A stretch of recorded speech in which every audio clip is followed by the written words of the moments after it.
Cette manifestation, c'est un moment de cohésion, c'est un moment pour se rassembler, c'est un moment pour lyonner, allant tout à tout ça qui a fait PEP Guadeloupe.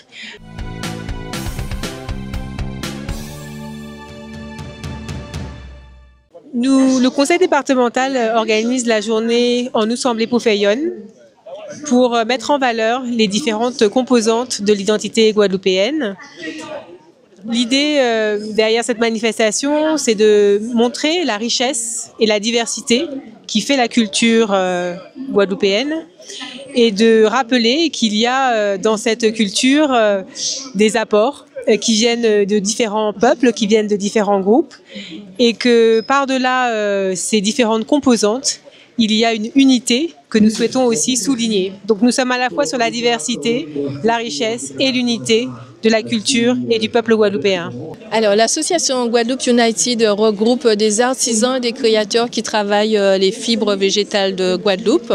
Nous avons par exemple sur le stand aujourd'hui représenté le vétiver avec Antoinette Sérem. Nous avons aussi le bakwa avec moi-même. Nous avons le bois avec Brigitte Rothman. Nous avons la golette avec Julien Suila. Et nous avons les graines de Guadeloupe avec Fabrice Garimé-Naté. Alors en fait, chaque artisan utilise, en fonction de la fibre, chaque artisan utilise une technique. Moi, j'utilise le tressage. Antoinette Sérem utilise aussi le tressage pour le vétiver, mais le tressage du vétiver et la façon dont on va assembler le tressage pour le bakwa, ça va être totalement différent. On peut aussi faire de la cordelette. Moi, j'utilise aussi les cordelettes dans ma création.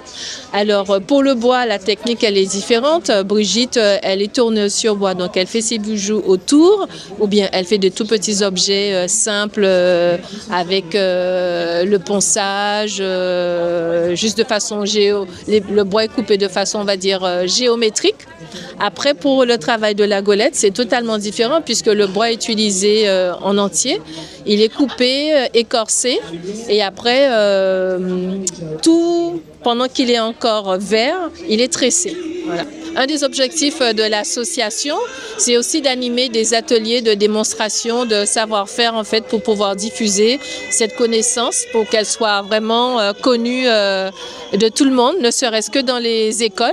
Parce que c'est à l'école, c'est les enfants en fait qui plus tard vont être des futurs adultes. Et dès l'école, je pense que c'est très important de sensibiliser nos jeunes Guadeloupéens à leur environnement.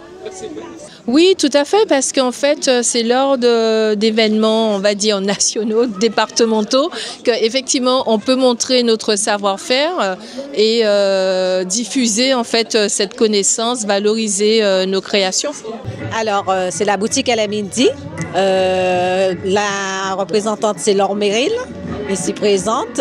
Donc, c'est une boutique qui est en ligne, qui fait de la vente éphémère sur les bijoux, les vêtements indiens et les saris. Alors, il y a un site et on va sur le site, on passe la commande et quand on a passé la commande, eh ben, on peut payer sur place ou en ligne et la livraison est faite en fonction de ce qu'on aura choisi. Alors, c'est une très belle manifestation, justement, ça fait vraiment voir toutes les cultures se réunir et pouvoir échanger avec toute la culture indienne, africaine, haïtienne, de Saint-Domingue, un peu partout. Et ça fait vraiment rassembler justement le peuple de la Guadeloupe. J'ai une micro-entreprise qui s'appelle Kalina Vannerie et je travaille avec l'association Kalina Guada qui se situe à Cap-Esther. Et l'objectif de l'association, c'est de mettre en avant la Kalinago en Guadeloupe et aussi pour mettre en avant ce savoir-faire, cette richesse. Et comme aujourd'hui, il nous a invités pour qu'on puisse faire une intervention sur l'art du tressage à Mérindien Kalinago. Alors pour moi, ça a été naturel que je puisse intervenir.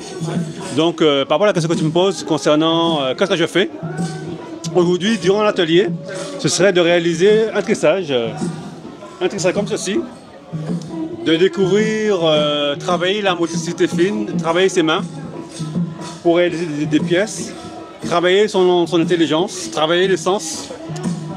Parce que là, quand tu réalises une petite pièce comme cette création, tu peux réaliser plus grand. Tu peux réaliser plus grand. Et là, ça demande de l'intelligence, de la concentration, des valeurs, une connaissance du terroir, de là où tu habites. Tu vas habiter seconde terre, il y a des filières seconde terre que tu ne vas pas trouver sur basse terre, et vice-versa. Et lors de l'atelier, c'est de travailler par rapport à ce programme d'aujourd'hui, c'est de travailler intergénérationnel, travailler tous les âges. Comme vous avez pu voir, il y avait des jeunes gens, il y avait aussi des adultes, des seniors, et aussi travailler aussi autour de la parentalité. Donc la vannerie, ça touche tout le corps, tous les âges, et surtout en milieu rural, en milieu ville, citadine. Donc il y a un gros travail à faire parce que il y a une grande carence culturelle en Guadeloupe. Donc c'est là que j'interviens vraiment. Il faut avoir du cœur et avoir un objectif et un grand cœur. Eh bien, bonjour, bien bonjour. Richelieu, le prénom, le nom Chelza. Et le nom de mon enseigne, c'est Tradifab Fouette Guada. Alors, 2 en 1, Tradifab, tout ce qui est objet d'art, vous voyez là, les jeux traditionnels, les petits toupies, cerfs-volants, et les cabras, et voilà, et en art, comme je disais, voilà, donc Cap de Marie-Galante, Cap de Guadeloupe, et plein de bonnes choses. Donc ici, avec cette belle manifestation qu'on a fait intergénérationnelle, parce que j'ai déjà vu des petits, des grands qui sont venus nous voir pour cette manifestation. Le programme de la journée en Nous semble Poufeyonne se compose de plusieurs temps forts. Il y a à la fois des stands culturels avec des représentants des différentes composantes de l'identité guadeloupéenne. Donc il y a des stands, il y a par exemple l'association Kalina Guada, héritage amérindien. Il y a des artisans indo-guadeloupéens. Il y a également un stand aux couleurs du Bénin, de l'Afrique de l'Ouest et de la Guadeloupe pour montrer les liens qui peuvent réunir les continents. Et il y a aussi des artisans dominicains, haïtiens. Donc il y a voilà, un village culturel avec une pluralité d'artisans. Il y a également un espace restauration avec différentes cuisines qui sont proposées. Des restaurateurs de la République dominicaine, des restaurateurs haïtiens, Férouz qui propose de la cuisine libanaise, également un restaurateur qui propose de la cuisine locale.